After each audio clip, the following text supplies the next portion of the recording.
Hello dear students, good morning to all of you. Today we will start the discussion or revision of the third chapter, that is public, private and global enterprise. So dear students, in this term, first of all, we will discuss about the different sectors or different enterprise. So first of all, basically sector of business was divided into two parts. First is public sector and second is private sector. So dear students, in public sector, it was divided into three kinds. First is departmental undertaking, statutory corporation and government companies. Dear students, these were two sectors under which all the sectors of business has been categorized. So today we will discuss about the first, that is public sector enterprise, and we will discuss all the sectors or we will discuss all the enterprise under it. So public sector enterprise means the public sector consists the various organizations owned and managed or controlled by both government. It means either by central government or by state government. So the government participation in the economic activity is over there, and which is meant or which is running for the growth and development of the society, for growth and development of the nation, for which is meant for public welfare. Simply we can say that in public company or public sector enterprise, capital is contributed by central or state government both. Second, it is meant for public welfare or service is the main objective. Third is management and control are in the hand of government. Thereafter, fourth is it is accountable to the public. It means these organizations are, it means public sector enterprise are responsible for the growth and development, for public welfare and or service, which is the main objective of the public sector enterprise. Now these public sector enterprise has been categorized into three types. First is departmental undertaking, statutory, second is a statutory corporation, and third is government companies. So today we will discuss about these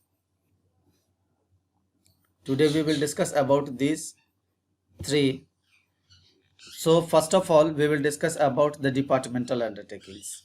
Dear students, in departmental undertakings, these are established as the department of ministry and are financed and managed and controlled by either by central government or by state government. For example, Indian Railway, Post Office, Telegraph Department, etc. So in these departments we find the following features.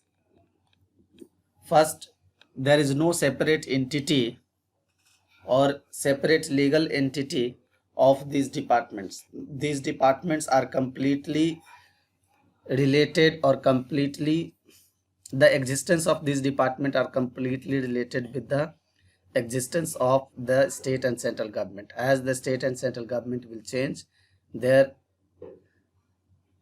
appearance will change. Existence will be there, but their appearance will be changed, because each and every government make the changes according to themselves. Now next is finance. So it is financed by annual budget allocation by the government, and all its earning go to the government treasury. Now the next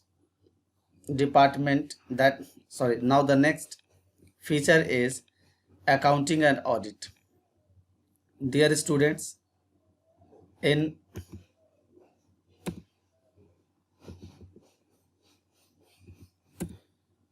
departmental undertaking, the government rules relating to audit and accounting are applicable to it. And if we are talking about the staffing, its employees are government employees and are recruited and appointed as per government rules.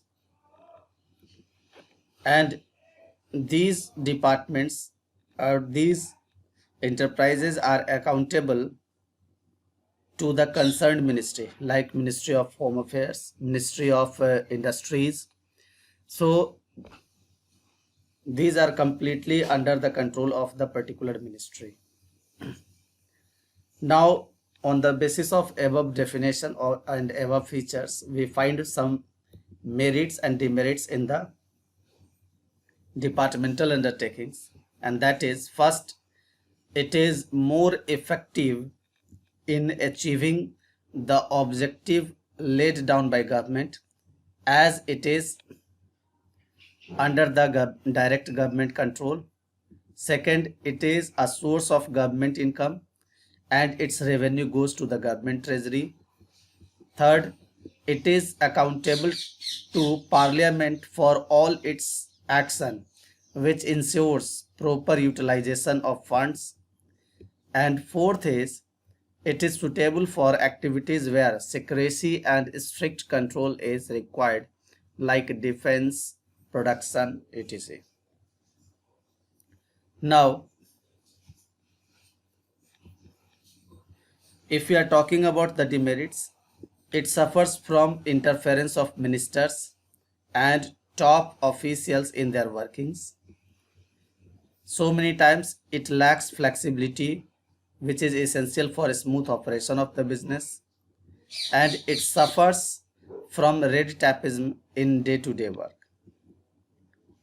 And these organizations are usually insensitive to customers or consumers' needs and do not provide good adequate service to them, because these are under the different departments. So these are not going to make any kind of research and development, and these are going to be controlled by the particular Ministry of State or central. So such organizations are managed by civil servant and government officials who may not have the necessary expertise and experience in management. So dear students, these were few demerits of the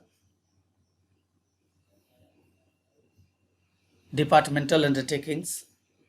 Now, if we are talking about its suitability, so it is suitable because here full government control is needed, and where secrecy is very important, such as defense, etc.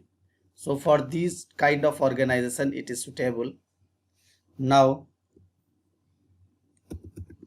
second point is, or second types of public sector enterprises, statutory corporation.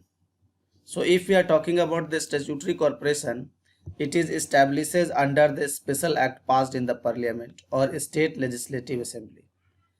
Its objectives, powers and functions are clearly defined in special act. For example, UTI, LIC, MNC,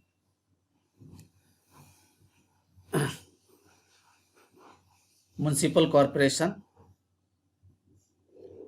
So we can say that it is established under a special act which defines its objectives, powers and functions, and it has a separate legal entity, and its management is vested in board of directors appointed by or nominated by the government. So it has its own staff recruited and appointed as per the provision of the act, and this type of enterprises is usually independently financed. So it obtains funds by borrowing from government or from public or through earnings. So dear students, it is not the subject to same accounting and audit rule which are applicable to the government department. It has different audit and accounting rules. Now if we are talking about this organization, we find following merits. First is internal autonomy, because it enjoy a good deal of autonomy and its day-to-day operation and is free from political interference. Second is quick decision, because it can take the prompt decision and quick action as it is free from the prohibitory rules of the government. And third, as it is established by the parliamentary action, therefore only parliamentary control is over there. So their performance is subject to the discussion in parliament, which ensures proper use of public money, and it has the efficient management because their directors and top executives are professionals and experts of the different fields. Now if we are talking about the demerits, so in reality there is no much operational flexibility. It suffers from a lot political interference. Usually they enjoy monopoly in their field and do not have profit motive, due to which their working turns out to be insufficient. And where there is dealing with public, rampant corruption exists. Thus public corporation is suitable for undertaking required monopoly powers, for example public utilities. Now if we are talking about the suitability, so it is suitable for the organizing public enterprise when the enterprises required special power under an act, and second, the enterprise required a huge amount of capital investment. So in these two cases, the enterprise or the public company is suitable, public corporation is suitable. Third is government company. So dear students, a government company is a company which not less than 50% of the paid up share capital is led by the central government or state government, or jointly by both. It means a government company is a company in which more than 51% paid up share capital is held or controlled by the state government or central government, or by both. For example, Hindustan Insecticides Limited, State Trading Corporation Limited of India, Hindustan Cables Limited. So these are the government company.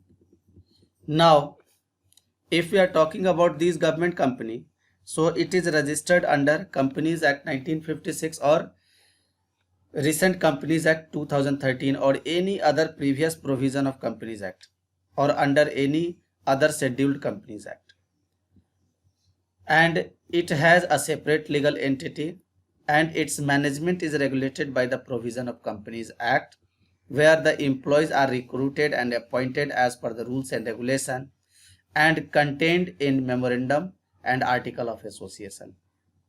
A government company obtain its fund from government shareholdings and other private shareholdings.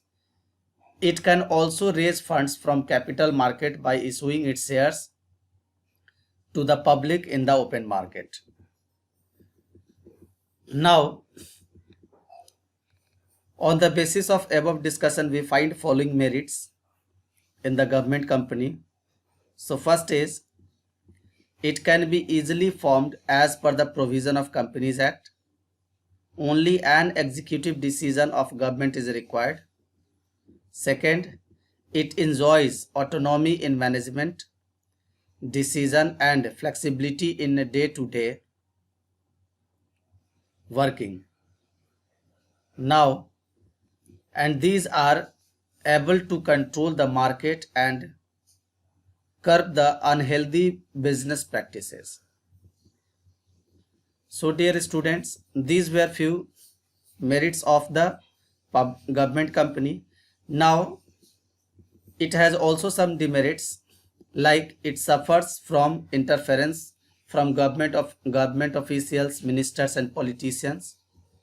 Second, it evades constitutional responsibility which a company financed by the government should have, as it is not directly answerable to parliament. And the board usually consists the politicians and civil servant who are interested more in pleasing their political bosses than in efficient operation of the company. Now if we are talking about its suitability, so dear students, it is suitable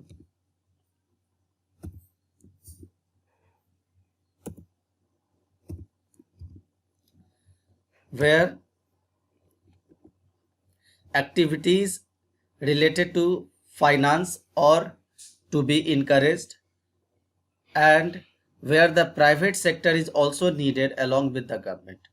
So in these two cases, government company is suitable.